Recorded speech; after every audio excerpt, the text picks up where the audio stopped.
Assalamualaikum warahmatullahi wabarakatuh. Berjumpa lagi dengan saya di MMC TV 35 Official. Di kesempatan kali ini saya akan menjelaskan kepada kalian dan membuktikan kepada kalian bahwa Nabi Isa itu manusia, bukan Tuhan. Oke? Apa yang akan saya buktikan sekarang?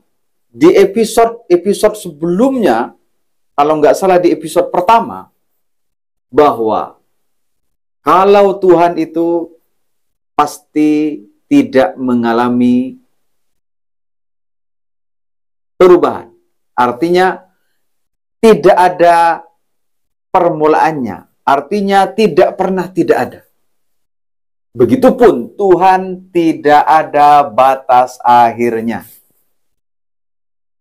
Kalau disebut Tuhan tidak ada batas akhirnya. Karena itu Tuhan pasti ada tanpa permulaan dan juga ada tanpa batas akhir. Artinya keberadaan Tuhan itu pastinya ada terus. Kalau pernah tidak ada dan mengalami batas akhir, itu artinya bukan Tuhan tapi ciptaan. Semua ciptaan Tuhan pasti mengalami pernah tidak ada dan akan mengalami tiada. Kita buktikan Nabi Isa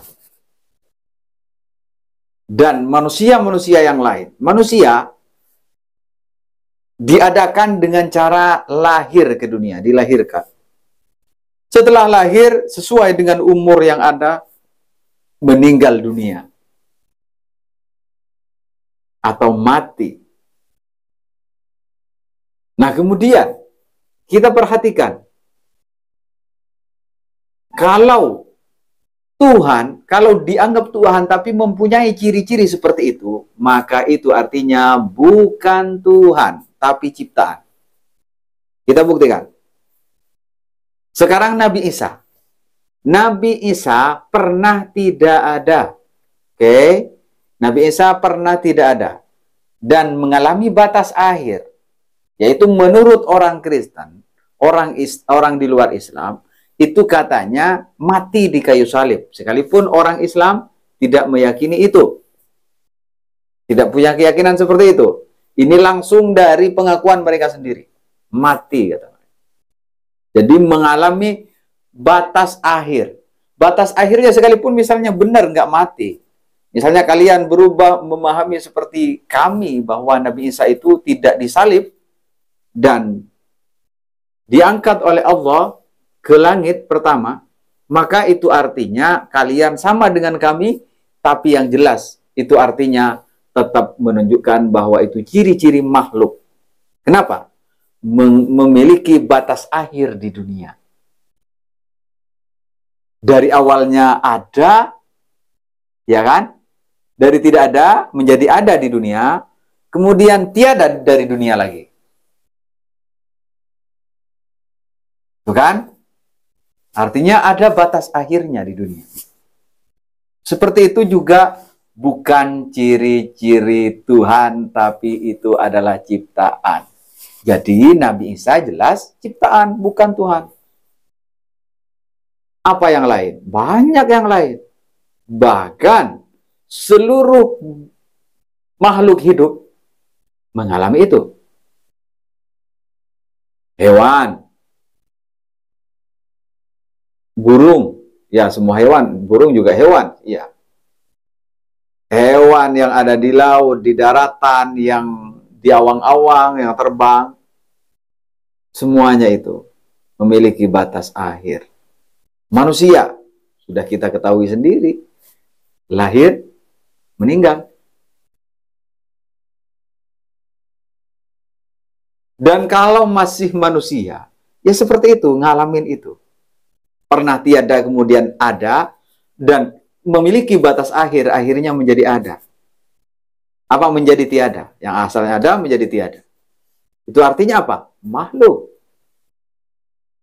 Kalau misalnya dikatakan maha kuasa, nah ntar dulu. Sebelum diciptakan itu, kemudian sebelum adanya Nabi Isa, kemudian siapa yang menciptakan? Apa hasil karya jelas-jelas Nabi Isa? Kalau misalnya dianggap Tuhan. Tidak ada. Tidak ada apa? Karena semua yang dilakukan oleh Nabi Isa, yang terjadi dengan Nabi Isa, itu karena dikehendaki oleh Tuhan, oleh Allah Subhanahu wa Ta'ala. Dan bahkan kalau ditanyakan lebih lanjut, ini kan membuat bingung kalian juga kan. Mohon maaf nih, mohon maaf. Kalau misalnya dilanjutkan pertanyaan, misalnya ada orang yang bertanya seperti ini, misalnya gimana? Nah terus kalau misalnya Tuhan atau Allah Subhanahu wa Ta'ala dianggap sebagai Bapa, kapan melahirkan? Ketemu di mana dengan Sayyidah Maryam? Sedangkan Sayyidah Maryam atau Maria kata orang di luar Islam, itu adalah jelas ciptaan Tuhan. Tuhan berarti butuh pada ciptaannya dong. Kan seperti itu. Nah kalau misalnya dikatakan awalnya firman, kemudian masuk ke dalam tubuh manusia, ini kan makin kacau lagi. Jangan dulu ya, saya nggak akan mengutip di Alkitab dulu, karena nanti pada saatnya saya akan mengutip di Alkitab dan Al-Quran. Di saat saya membandingkan mana yang lebih bisa diterima oleh akal antara Al-Quran dan Alkitab. Bukan sekarang, tapi nanti. Oke, sorry. Saya tidak akan ngambil di situ dulu. Ini dengan pemikiran rasional dulu ini. Nanti dua-duanya akan dimasukkan mana yang lebih bisa diterima oleh akal. Tapi bukan sekarang. Oke? Nah kan makanya, lihat apa yang tidak mengalami batas akhir. Karena semuanya nanti ketika kiamat, semuanya akan hancur, semuanya akan musnah. Kecuali Tuhan.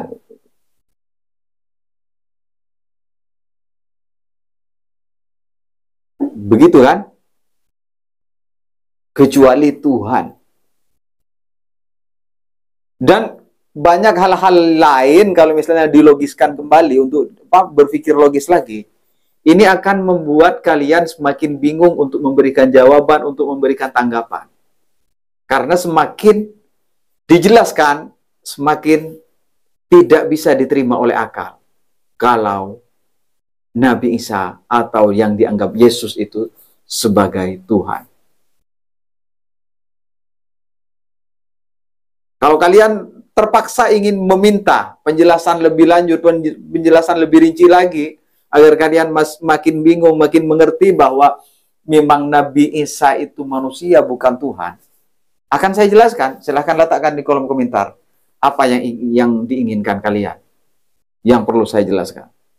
Ingat, ini saya mengajak kalian agar tidak terbiasa ayat suci hanya dibakar oleh orang-orang yang tidak bertanggung jawab.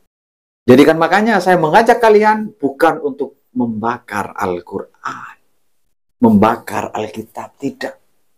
Saya mengajak kalian agar berpikir rasional. Karena orang yang tidak berpikir rasional ya kerjanya seperti itu. Anarkis seperti itu. Kerjanya membakar kitab suci. Ya baik kitab suci Al-Quran atau Alkitab.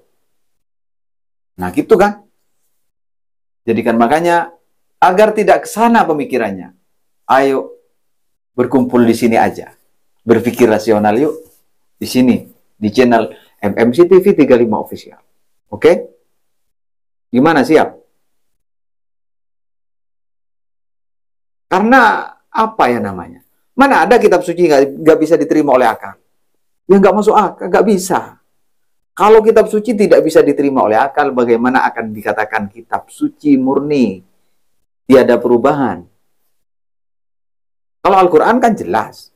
Al-Quran berubah di bagian apa? Nggak ada. Kalau Al-Quran berubah, pasti yang ngapalin juga bingung. Di berbagai daerah itu. Bingung. Iya kan? Gimana cara rembukan coba antar negara itu? Hafal semua kok. Tetap nggak berbeda sama.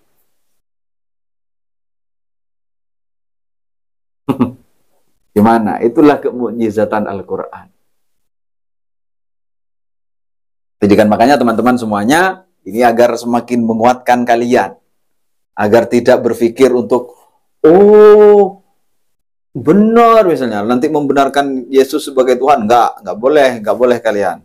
Kalau kalian sudah cerdas seperti ini, masih berpikir ke sana, itu perlu dipertanyakan lagi itu ke apa namanya kesehatan daya pikirnya.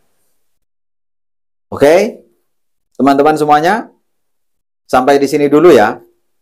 Sampai jumpa di episode berikutnya. Ini mungkin sudah sudah cukup saya kira untuk menjelaskan hal ini. Bahwa kalau masih makhluk, pasti mengalami batas akhir. Ya kan?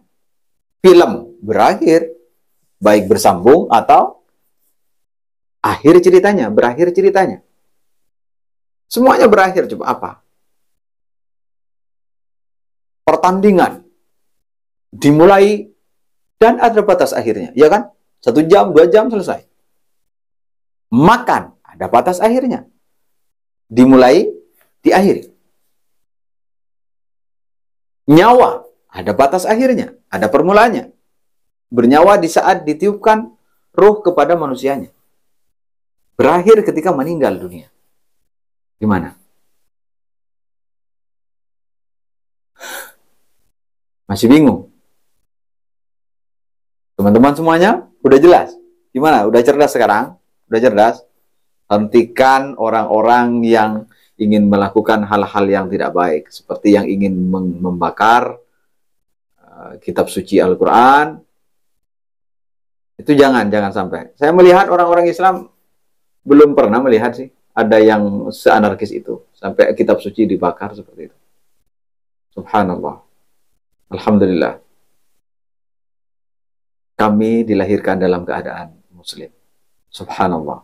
Teman-teman semuanya, ayo dibagikan ya. Disebarluaskan kepada siapapun. Kepada semua orang. Yang jelas kalian akan mendapatkan pahala, insya Allah. Niatkan lillahi ta'ala. Sebarkan. Oke? Mudah-mudahan bermanfaat. Sampai jumpa di episode berikutnya.